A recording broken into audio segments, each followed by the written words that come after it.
Wherever German soldiers stood during the Second World War from the year 1941 onward, whether on the European or African theaters of war, at 21:57, at the end of broadcasting by the German Soldiers' Radio Belgrade, they heard the song Lili Marleen sung by Leip Andersen. The melody had been composed by the Braunschweig-born composer Norbert Schulze in the year 1938 to the verses written in 1915 by Heinz Leip. Schulze had also composed melodies for well-known songs by Hans Albers, namely Take Me With You, Captain, on the Journey and Little White Seagull. And regardless of his compositions of propagandistic war songs such as Bombs on England and others, after the war, Schulze and his wife Vanya successfully performed their art for Western Allied soldiers in occupied Berlin. Later, in 1961, he was elected president of the Association of German Stage Writers and Composers and held positions at the Society for Musical Performing and Mechanical Reproduction Rights, as well as at the Pension Foundation of German Composers. On the 14th of October 2002, Schulze passed away in Bad Tölz. As far as Lili Marleen was concerned, it was by far the most frequently played soldier's song of the Second World War, and in melody and lyrics familiar not only to every German soldier, but also to civilian radio listeners in Germany. What was surprising about this song, however, was that the performance by Leip Andersen, whose real name was Lieselotte Helene Berda Bunnenberg, and who came from Behe, which since 1947 has been a district of Bremerhaven, was not only enthusiastically received and sung by German soldiers, but also by their enemies on all Western theaters of war, as shown here by the tank crews of the British Royal Tank Regiment in North Africa. However, if one now searches the internet for the origins of the lyrics, everything is said to have happened one way or another, and the differing versions are labeled as controversial. The fact is that Karl Heinz Reintgen, a reserve lieutenant from Wilhelmshaven, who was 26 years old at the time, shown here as a first lieutenant, served during the war as a trained radio operator and station manager of the Soldiers' Radio Belgrade, and initially had only 54 long-playing records available to fill a program scheduled for 20 hours of broadcasting per day.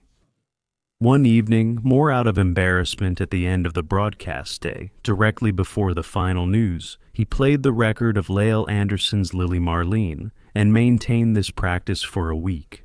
But as soon as he broadcast a different song at 21:57 afterward, the field post was hardly able to deliver the steadily increasing volume of letters in Belgrade, all with the same message: we want Lili Marleen back.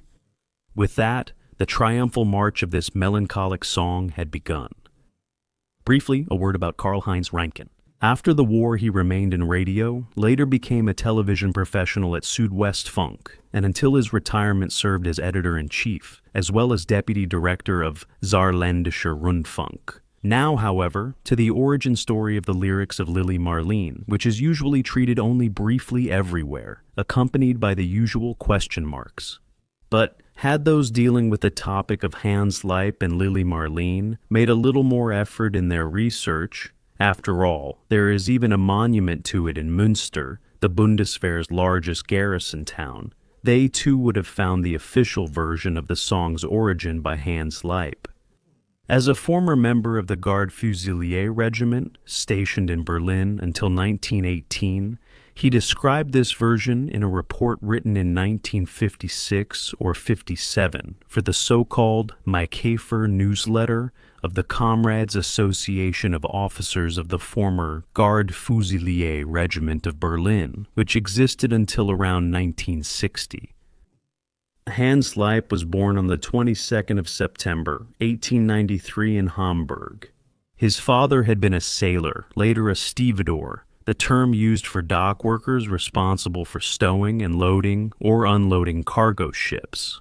Hans Leip himself had originally wanted to become a sailor after attending the then 8th grade elementary school. But at his mother's request, he transferred after the 5th grade to a preparatory institute, as schools for the lower level of elementary teacher training were called. When mobilization was publicly announced on the afternoon of the 30th of July, 1914, the First World War began one day later. Hans Leip had just passed his final examinations in physical education and religion, and had become a teacher in Hamburg, Rothenburg sort. However, like 10,000 other young men, he had also volunteered for war service in the Imperial Navy, but was rejected because the Navy had been virtually overwhelmed by volunteers.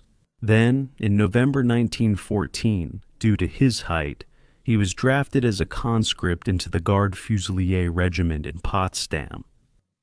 But since the First Regiment of Christendom, as this elite regiment modestly called itself, urgently needed a shoemaker, whom the equally elite Garde Fusiliers in Berlin's Chausseestrasse happened to have in surplus, a swap was made without further ado. And from then on, Hans Leip was a Maikefer, as Berlin popular slang had nicknamed the renowned Garde Fusilier Regiment. After his basic and specialized training, he decided to become a reserve officer, and was appointed, not promoted, to the rank of Fahnenjunker. For in the Royal Prussian Army, Fahnenjunker was not a rank as it is today, but merely the designation for all officer candidates of the Army, including Fahnenjunker corporals, or Fahnenjunker non-commissioned officers. Since the barracks were overcrowded due to the increased wartime intake of recruits and reservists, Hans Leip was permitted to live privately near the barracks. Together with a comrade, he rented a room on the third floor of a house on Chausseestrasse that was destroyed during the Second World War. According to his account, it was there that he met one of the two young women who later inspired his song, Lili Marleen. The young woman was named Betty, and was the daughter of a greengrocer who lived in the same house. But since Betty, as he wrote, made such a sweet peep-peep sound while feeding the chickens, the two, Maikefer, gave her the nickname Lily. Although the logic of that does not entirely convince me. The other young woman, Marleen, an auxiliary nurse from Mecklenburg, working in a Berlin reserve hospital, Hans Leip had met during a visit to the National Gallery. When the Garde Fusilier Regiment was to be transferred to the Eastern Front months later, on Easter Sunday 1915, the 4th of April, the war volunteer Garde Fusilier, Hans Leip, was assigned the night before to the barracks guard marked in green at the entrance Kesselstrasse 1-2, the so-called Grützmacher. The Grützmacher was an open area behind the barracks of the Garde Fusilier Regiment used as a drill ground, popularly known as the Grützmacher, named after a former tenant of the Inn of the Invalids' home located there. When Hans Leip stood guard on the night of the 3rd to the 4th of April, 1915, with his rifle slung over his shoulder in front of the sentry box, his girlfriend Marleen was on her way to her night shift, which took her past the barracks guard post on Kesselstrasse. Like all other Berlin residents living in the area, she too had heard of the regiment's departure the following day. When she reached the sentry box and recognized the 22-year-old Hans Leip under the Pickelhaube, she smiled at him as she passed and said, "Farewell for now." At that very moment, the signal for taps sounded from the main entrance of the barracks on Chausseestrasse, the command for lights out and night rest. This stirring mixture of solitary guard duty, the knowledge of departure for the front the next day, the encounter with the familiar Marleen, as well as the memory of Lily, and finally the tap signal reminding him of military service, triggered an indescribable emotional upheaval in the young soldier. Hardly had Hans Leip been relieved and returned to the guard room when, still overwhelmed by the peculiar mood, he wrote the first verse that came to his mind into his notebook, virtually as a highly private farewell poem for Lily and Marleen. In front of the barracks, before the great gate, stood a lantern, and if it still stands there, we will meet again beneath it. By the lantern we shall stand as once Lili Marleen. Later, he wrote additional verses, which can be found on the internet. Then, the following morning, Hans Leip marched off to war with the Garde Fusilier Regiment, first to the Eastern Front, then to the Carpathians. In 1917, he was so severely wounded that he was discharged as unfit for service. After the war, he briefly became a teacher again, then a journalist and artist. Over the following decades, he produced around 3,600 paintings, graphics, drawings, woodcuts, and lithographs, before turning in the early 1920s to writing novels, short stories, poems, and song lyrics. For example, the song Once More to Bombay, also sung by Hans Albers and Freddie Quinn. After the end of the Second World War, Hans Leip withdrew to Schloss Hubert in Swiss Fruchtweilen, where he died on the 6th of June, 1983. His extensive literary work consists of novels, short stories, poems, plays, radio plays, and film screenplays. But none of it was able to match the success of Lili Marleen.